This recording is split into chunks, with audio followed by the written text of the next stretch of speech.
अगर उन्हें उनकी मोहब्बत मिल सकती है तो फिर मैं उसके बीच में रुकावट नहीं बनना चाहती। ठीक है,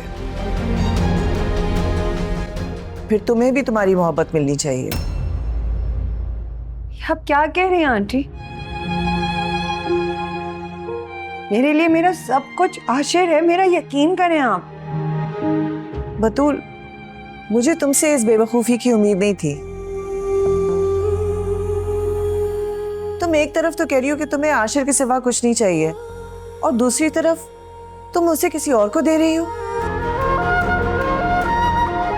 और सुन लो, मैं आशिर को सिर्फ इस सूरत में दूसरी शादी की इजाजत दूंगी कि तुम्हें भी तुम्हारी मोहब्बत मिले।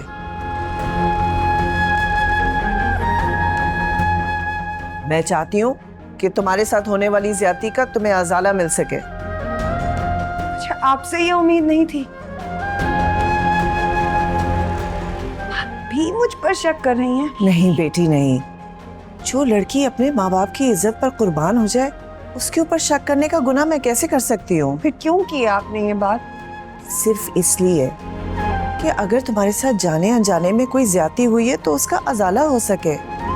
मैं आशिर को सिर्फ और सिर्फ उस वक्त दूसरी शादी की इजाजत दूंगी अगर उसमें तुम्हारा कोई फायदा हो, वरना बिल्कुल नहीं।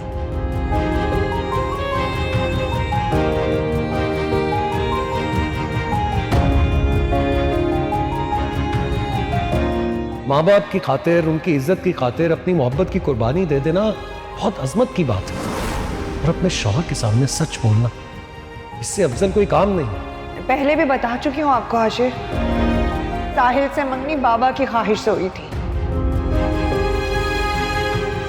और आपके साथ शादी भी उन्हीं की मर्जी से हुई है। वो तुमने झूठ बोला था। मर्द रोते हैं जब उनके बच्चों की मासूम ख्वाहिशात मरती है, मर्द जब बहुत रोते हैं जब उनकी बेटियों के घर आबाद नहीं हो पाते।